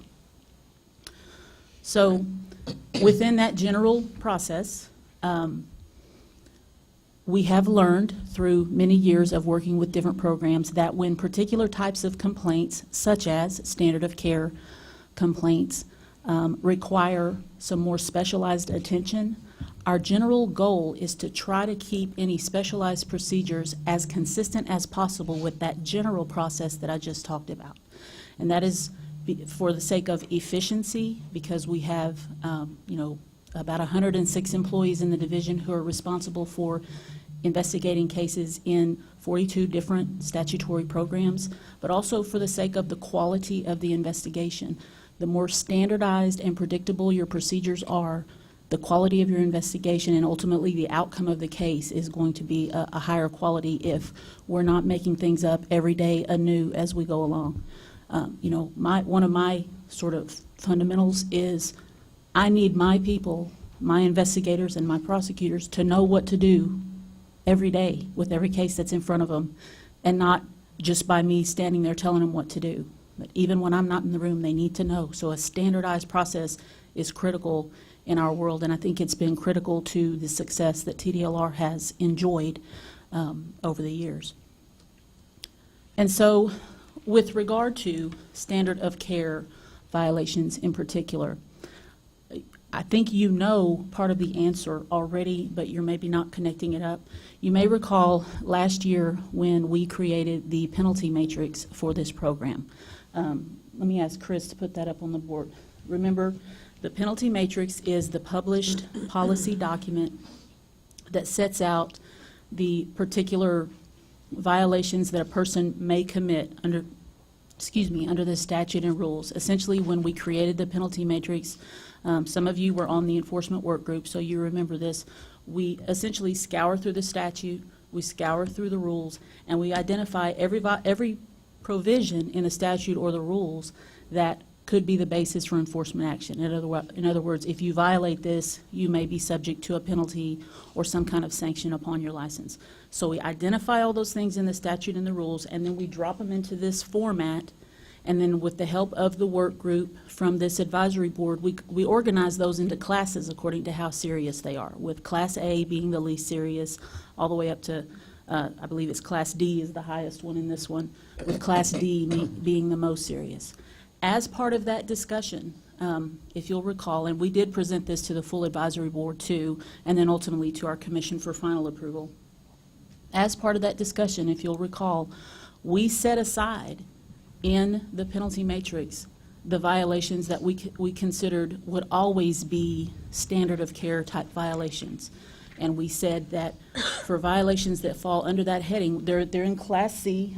Chris has it pulled up in Class C of the matrix, so the second to the highest class. We actually set them aside separately with their own heading that said standard of care violations.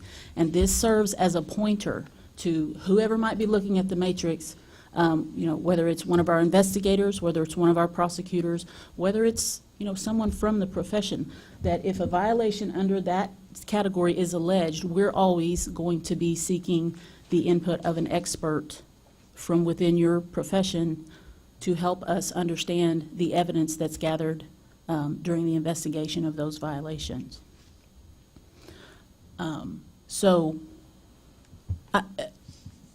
We have created with this kind of being the hook that everything hangs off of, we have created some more specialized procedures for our investigations of these cases, because that's where things primarily are different when there's a standard of care type of issue involved. We have created some specialized investigation procedures to, again, guarantee that the expert evidence is brought in a standardized and consistent way from one case to the next. So when we get one of these complaints that alleges a standard of care violation, the investigator is first going to do essentially what the investigator does in all cases, and that is essentially determine what the facts of the case are. The investigator will interview the complaining party, interview the respondent, that's the person the case was filed against, interview any other witnesses with relevant knowledge, obtain records. In health-related programs, we often will have to obtain records from various healthcare provider types of entities or organizations, and so we have a standard release of records that has to be executed in each one of these cases, so that the owner of the records, the subject of the records, is giving us their permission to release those, to obtain those records for purposes of the investigation. Under the statute, I believe we have the authority to get those even in the absence of a release, but we have found through trial and error that if you give someone a release form, it gives them much more comfort. So we have adopted that as a standard practice. Sometimes we obtain records simply by asking for them with the release form. Sometimes we have to execute a subpoena. And again, we often will do that if that makes the entity more comfortable. They might prefer to respond to a subpoena rather than just us walking in there and asking for it. So whatever gives them the most comfort, we're happy to do. After the investigator gathers the facts of the case, essentially, and gets the records in hand, then it is time to determine whether the allegations involved have something to do with a standard of care that might need to get an expert witness involved. And so typically, the investigator will start by consulting with the prosecutor, whichever lawyer is assigned to the case, and they will review the law and specifically the violations listed in the penalty matrix and determine, do these facts, now that we kind of know what the facts are and we kind of know that the complaint relates to something that happened on this particular date between this professional and this client, is it possible that this reflects a standard of care violation that is something we have authority over? So the lawyer and the investigator will consult. They will review the law that applies. They will sometimes speak informally with some of the experts that we've worked with at that juncture, just to determine, kind of to narrow the issue and figure out what we're looking at here. If we do determine that a standard of care violation is implicated here, and so we need the services of an expert, the prosecutor and the investigator will review the pool of experts that we have available for that program and pick out the expert that they believe is most suited to the particular circumstances of that case, and contact the expert, find out if they're willing to serve. Part of that process involves a list of sort of conflict checking type questions. And because occasionally an expert, it's not appropriate for an expert to serve on a particular case if they have a conflict. They may have a previous relationship with that respondent, or they may be in the office building right next door to them and a heavy competitor. We would want to avoid those kinds of circumstances. Obviously, if the expert was the person who filed the complaint, we don't want to use them as the expert witness. So we have to check those things as well to make sure we don't have an expert that's going to be subject to challenge if the case goes all the way to a hearing. So once we identify the expert, the investigator goes through that sort of issue narrowing process again. The expert will then consult with the expert, the one who's specifically identified as we're going to use you on this case, and try to narrow the issue as much as we can. Just talk generally about here's what the facts are indicating. Is this possibly implicating, the third violation that's listed under the penalty matrix? Or, because we don't want to just send a big stack of medical records to the expert and say, what you think? that's insulting and that's wasteful of your time. What we want is to narrow the question as much as possible before we even ask the expert to look at anything.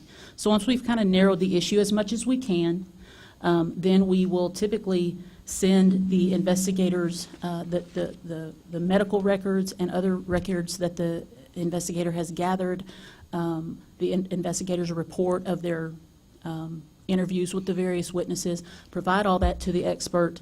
And this is typically what we have seen thus far is, the experts work on their own. We share that information with them. Typically, it's via email in an encrypted form so that it's properly protected. And their exchanges go back and forth as there is a need for more information. If the expert has some gaps, okay, I need to know these other 3 things in order to really answer the questions. The investigator will then go out and gather that additional information.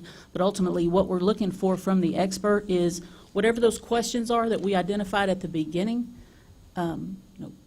does the evidence in this case reflect a violation of this particular standard as set out in the statute or the rules? We're looking for the expert to answer that question for us. And, provide us an expert answer and also give us an explanation, and include any authorities that you relied on in coming to that conclusion, and ultimately giving us a written report that we can then rely on in the case. What am I leaving out?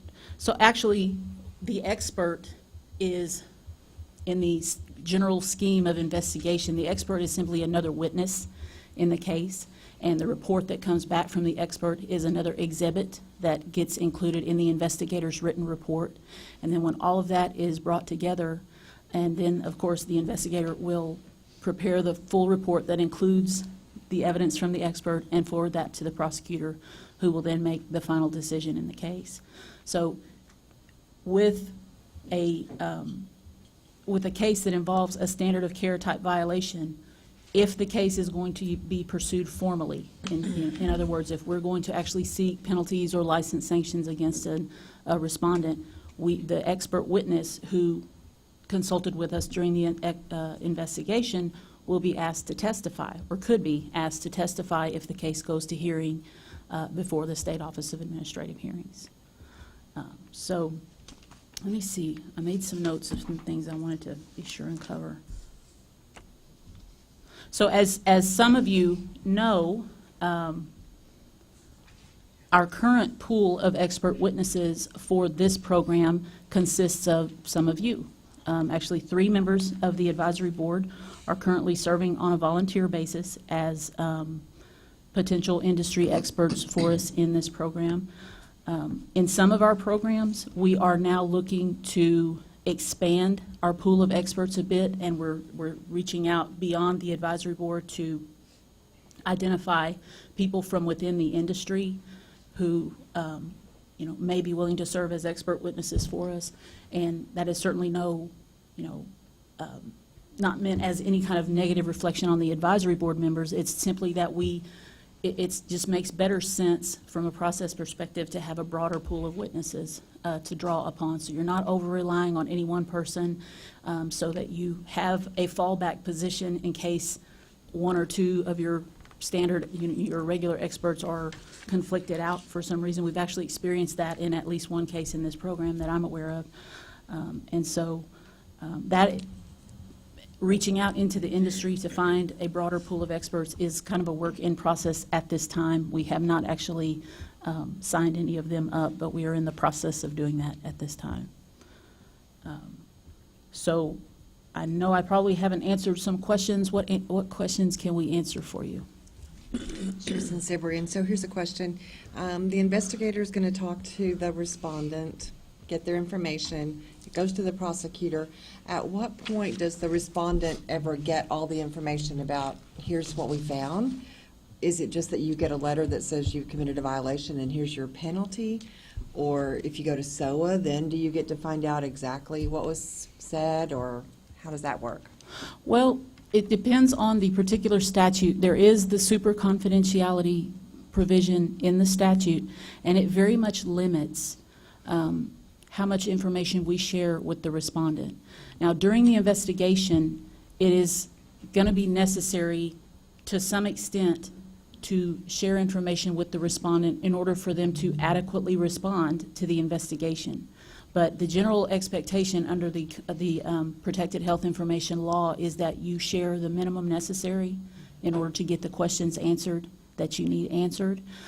So in fact, the overlay of the Protected Health Information Law, HIPAA is the federal law, and then there's the Texas Medical Records Privacy Act? Yes. Yeah, that essentially applies many of the same standards of HIPAA, but at the state level.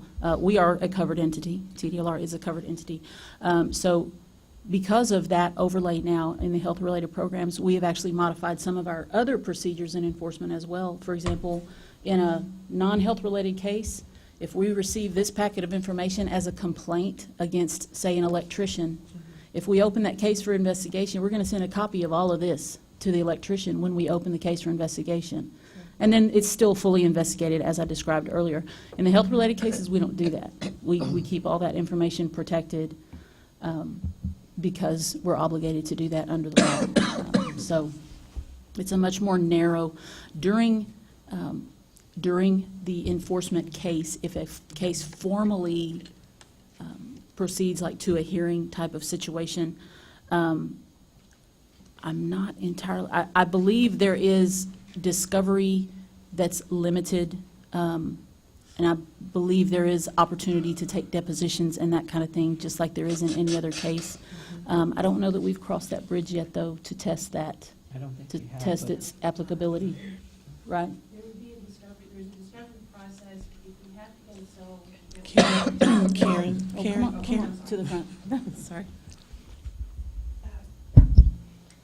Hi, Karen Cox again. I was just going to, if we have to go to SOA, there is a procedure that we can use that would be a sealed hearing, presenting the documents under seal, and getting what's called a protective order, which is where you go to the judge and the judge says, we're going to let the other side see this stuff under the assumption they will not let anyone else.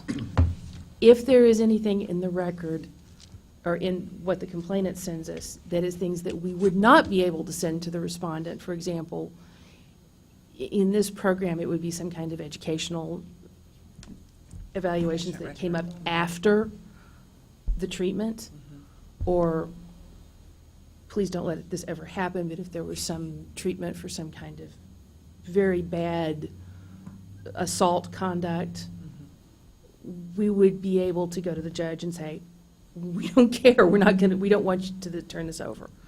And there would be a hearing under seal, and the public would not be invited, and the records would be kept closed. So there is a procedure, we've never used it yet. And it doesn't get used very often, except in medical related things, but there is a procedure for it, it's just in the SOA rules, not in ours, not in the law.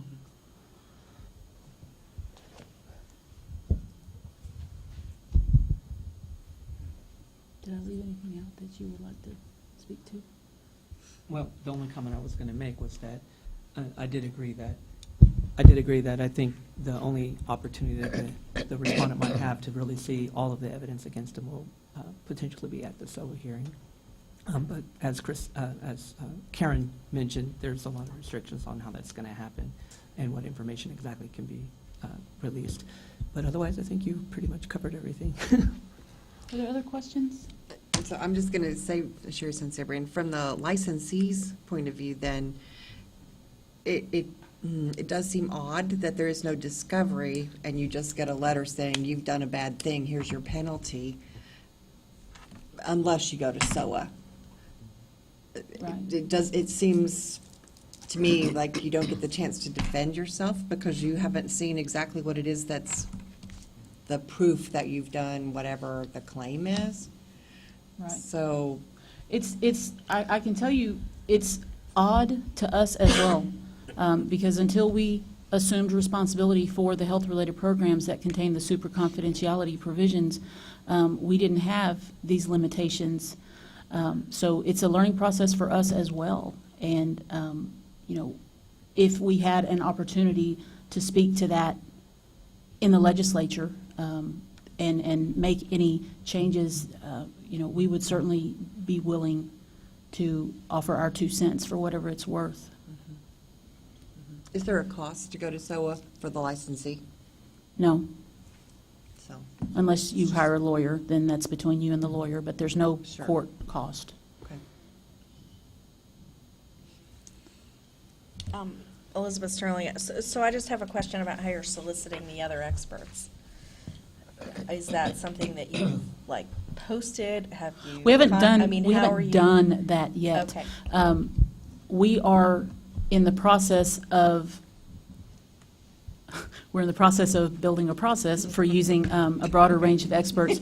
When we invited some of the board members to serve as experts for us, that was on a one-on-one basis. We sent this email with this nice questionnaire.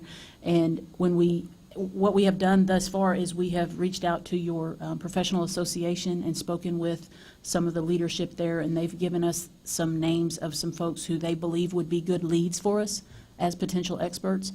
And when we have our process kind of nailed down and we're more confident of what we're doing in that regard, we will probably do the same. We'll probably approach them one-on-one.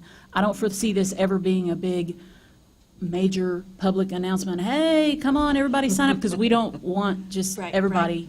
We want to vet each potential expert very carefully and keep the pool, within control. But it's going to be the one-on-one approach, just like we did before. This is Manny Bodner. I think I'm once again confused, so that could be my middle name now. Based on the last series of questions and answers, and then the case highlights where the respondent was assessed a penalty and an agreed order for whatever it was, and that was the communication. So, in response, though, to Sherry's question, the licensee is the respondent. Right? Is that right? Yes, sir. So there has to be a communication. You've Absolutely. done something wrong, Absolutely. and you have an opportunity to respond in that. So that's my understanding, but Sherry, I'm not sure I understand what your question was, where the licensee, all they get is a letter and say, you've been assessed a penalty. I I'm can help you missing with that. something here. I can help you with that. Okay. So, after the investigation is complete and the investigation report is turned over to the prosecuting attorney, Karen, Ron, whoever, if the lawyer, after evaluating all the evidence, determines that we should go forward for formal enforcement action, the lawyer will issue, it's a letter, it's called a notice of alleged violation, and it lays out allegations saying, here's the law that applies to you in these circumstances. Here is a detailed factual description of what we believe you did wrong in this case, and that was in violation of that law, and this is the outcome that we're going to seek if we proceed to a hearing on this matter. It might be a penalty, it might be a sanction upon the person's license. When a licensee receives a notice of alleged violation, they have the opportunity, and in fact it's recommended, that they immediately contact the prosecutor so that we can work out an agreed resolution. After an NOAV is issued, that's the thing that sort of kicks off the opportunity for formal enforcement action. There are 3 possible outcomes. The ones that you've seen in the report or that you heard about in the report today is one possible outcome, an agreed order. And that means the respondent has called us back, we've talked about the allegations in the case, and we have come to an agreement. The respondent and the licensee come to an agreement. So he's, or the licensee is aware of the alleged violation. Yes, sir. The letter puts him But on he- notice. But the licensee does not know the source He does of not. the alleged violation. Is that correct? That's correct. He does not know Okay. the source, and he does not have all the supporting data that the prosecutor reviewed Okay. when he came to the conclusion that he should issue this NOAV, this Notice of Alleged Violation. But they talk about the case generally, and, usually when we open a case for investigation, it's not a huge surprise, you know, it's not out of the blue. The Right. respondent No, no, is aware something's happened. I mean, if you know, there's an and- agreed order, Yeah, they're already saying, oh, yeah, so when we start Okay, asking them right. about, well, you know, certain events that happened on a certain date with a certain client, right, it's not, you know, right, it's not a big surprise. yeah. So an agreed order that is worked out between the licensee and the prosecutor is one outcome that's possible. Another outcome that's possible is a default order, and some of those that are in your report today might have been default orders as well. And that's the worst possible outcome, in my view. That's when the respondent doesn't respond at all. He doesn't try to settle with us, he doesn't request a hearing, he just kind of ignores us. When he ignores the agency, the case can be accelerated to a final order just because he didn't respond to us. Right.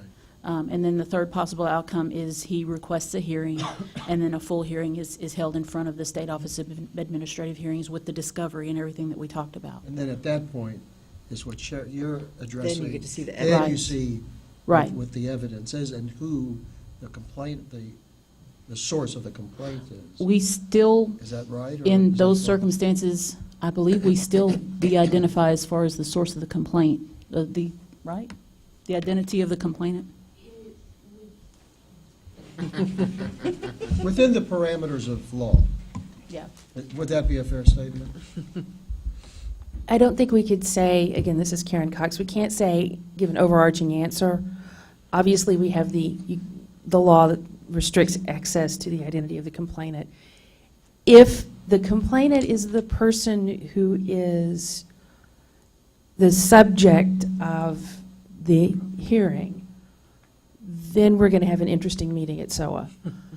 But I think that we would probably have to release that information. I don't want to tell you absolutely at this point. We have not researched it. We haven't had a hearing where that's been an issue so far. And if you're curious, we do have our first hearing in this program scheduled for April 10th. So there are some hearings coming up. We may have an answer for you sooner rather than later. But at this point, it's something of an open question. And so just, again, more clarification in my own mind. I believe I heard a comment where this may be a subject you would want to visit with the legislature in the next session. And so the question is, and again, Madam Chair, I'm looking for guidance on procedure. And I'll preface my remarks by saying I'm going to have to leave in a few minutes. And I want everyone here to know this is not any disrespect to the staff. None whatsoever. I just have to leave early today. I just hope I don't hear a collective sigh or no, I don't hear that. But the question is, would this be an appropriate agenda item as for the next meeting? That was the purpose of my question. And then procedure, I know agencies do not lobby anything. We Right. provide guidance and support when asked, I guess. Yes. Right. Of course, we can always be asked, but would this be an appropriate agenda item? I'll leave that to the good judgment of the I'm not sure of this board. what you're asking, would what be an appropriate agenda item? Oh, to discuss if whatever we're discussing here about the discovery and that kind of thing, to take before the legislature and ask for No. that. No, It- I it don't would think not. so. It- Mary Winston, TDLR. It would be most appropriate, if this is an issue of concern or what have you with the profession, I'm going to put it again, strategic planning. When we get out there, we'll have internal, external. If this is a subject that the body is interested in or wants more information, we would provide information on what we do. If there's a concern, we're going to have a hear you, come out and let us know what we do well, what we can do better. I don't know if we're going to still do king or queen for a day. I'm voting for that one. But we're going to ask these questions. So that's where it would go, not before this body. Christina and her staff are handling the super confidentiality, the way it has to be handled currently. It's not been tried yet here, but it will be soon, but they're going by the letter of the law. So if the law needs to be changed, it's beyond our purview, but that's something that if it's addressed in our strategic plan by the public, by the, membership body, then it will be looked at by the legislature. And they make that decision. Right. Right. Okay, so this is what you were referring to. So, right, if a member of the legislature decides that this is a worthy thing for him to pursue, and open up this discussion about should the super confidentiality provision be modified in some way, then it would not be unusual for us, as the agency that administers this statute, to be asked to provide input, to describe our experience perhaps, or to provide our recommendation or our observations. So in that regard, certainly, if we are asked to give input, we would give input. We cannot go marching over to the legislature and say, we are TDLR, and we're here to tell Right. you how it ought to be. Right. That's not our role. No, I understand. Okay. We thank you. Thanks for the Thank you. explanation. Are there any other questions I can answer? Okay, thank you so much. Madam Chair, no, we'll miss you, Mr. Butler. Oh, Mary had a question We'll for you. miss you. We won't be much longer, but we'll miss you for the rest of the meeting. I'm going to miss y'all. Madam Chair, before we move forward with the next item, Yes. there was a question. I don't know if you asked it or Ms. Kelly asked it, but the one who needs cloning wants to come and respond to it. Okay, this is Katie Bryce. I want to show you real quick where you can go to see if a licensee has had a violation, an enforcement action. Great. Since that came up. I feel like Oprah or something walking around with the microphone. It's sort of a continuation of enforcement, so we thought we'd plug it in right here. So great, yes. if you go to our website, let me see if I can pull it up.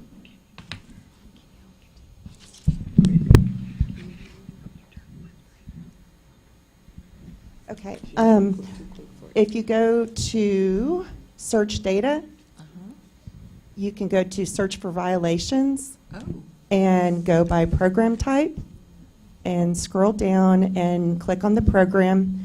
And then, you can, I don't want to put anybody on the spot here by pulling up violations, but, and then you can do a search and it will show the people who have had enforcement actions since TDLR has taken over the program. Another way to find violations is if you go to the actual speech, language pathology, and audiology page and do a license search, search licenses, go to the license search, and if you do a search by name and you put in the person's name, if they had an enforcement action while at DSHS, it will show up under their license. So those are two different ways. And then also, I just wanted to point out, if you go to the main page and you look at our health monitor, the newsletter we just put out, there was an article on this, on finding disciplinary actions. Oh, So you can, it gives more instructions on how to do that. thank you. Okay, Thank you, Katie. good. Okay, the next staff report is from Education and Examination.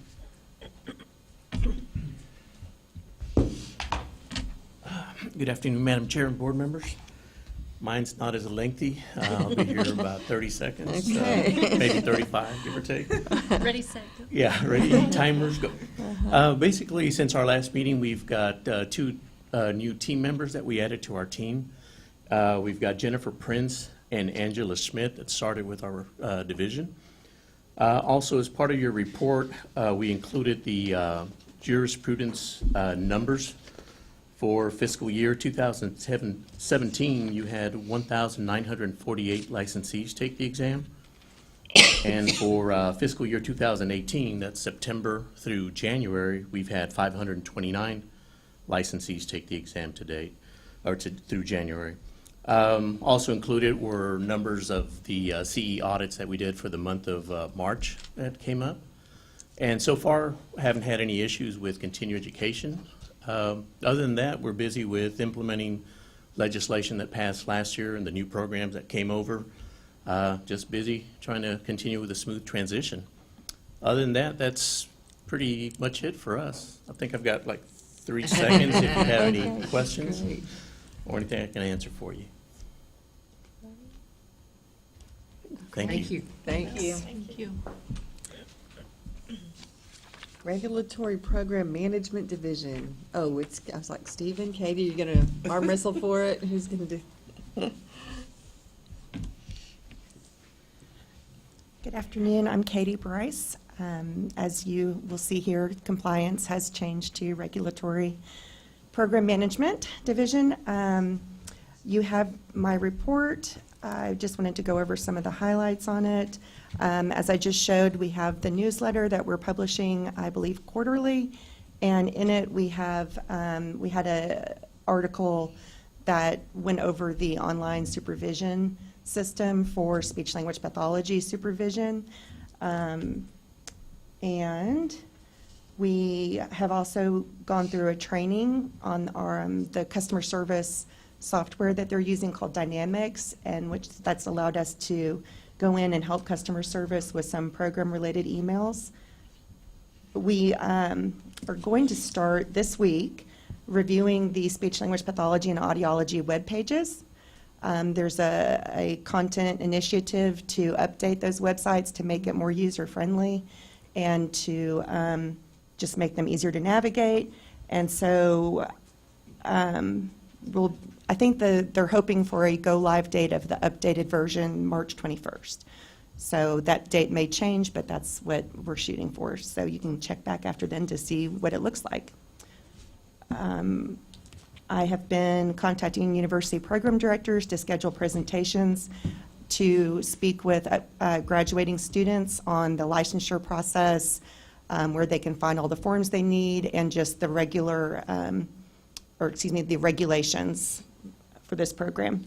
So currently I'll be going to Texas Tech and West Texas A&M,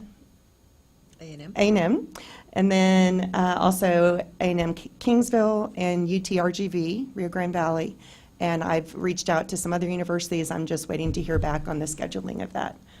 I attended the Dallas-Fort Worth Autism Conference in February, and also the Texas Speech Language Hearing Association Conference in Houston just last week, which was great. We got to speak with a lot of our licensees and met with Larry Higdon, the Government Affairs Director for TISHA. So it was really nice being there. And as usual, we are remaining focused on the successful operation of this program and the others that came over from DSHS. So do you all have any questions for me? No? Okay, thank you. Thank you. Thank you. And finally, Executive Office. Thank you, Madam Chair and board members. I'm Nick Voinis, TDLR Chief of Staff, here to give you our Executive Office report, what a summary of what's happening around the agency. We received some good news last week when Governor Abbott announced his appointment of 2 new commissioners to our board. They are for terms that will expire in 2023. The governor added Ray Callis, a physician anesthesiologist from Beaumont, and Gary Wesson, a retired orthodontist living in Bastrop, to our 7-member commission. And we've got additional biographical information on our website at tdlr.texas.gov. The next commission meeting is March 27th. Due to the large growth in number of programs that TDLR has been given over the last couple of years, we've instituted an internal calibration or adjustments to better serve our customers. These were subtle internal changes, but you as the end user should not experience anything different than before. Behind the scenes, we've adjusted to make the increased workflow move more efficiently throughout the agency. So we're working on that. Our staff has continued implementing legislation that was passed over the last 2 regular sessions of the Texas Legislature. Majority of the work's been completed, but this is a process that will continue as we implement programs this year and next. And as we mentioned earlier, this spring, we'll take on our strategic planning exercise to improve the way we regulate our programs. It's something that the legislature mandates that every state agency do every 2 years, and it's something that we take very seriously. 2 years ago, we identified 58 strategic initiatives to address during last year's legislative session, and proud to announce that 56 of them were passed and signed into law. So we're finalizing plans, and currently we are set to host sessions in Houston, Dallas-Fort Worth, Austin, El Paso, and Tyler. And for those unable to make a session in person, they'll be able to participate electronically. Wanted to talk a little bit about your website. Let's start off with some recent web traffic numbers associated with the program. Your numbers are pretty good. Over the last 6 months, the Speech Language Pathology and Audiology website had 119,589 page views. That's an average of 666 per day. Does not include online licensing statistics. 67% of those accessed your site from a desktop, while 28% did so from a smartphone and 5% from a tablet. The top reasons for visiting the site are number one, forms, followed by laws and rules, continuing education, exam information, and advisory board information.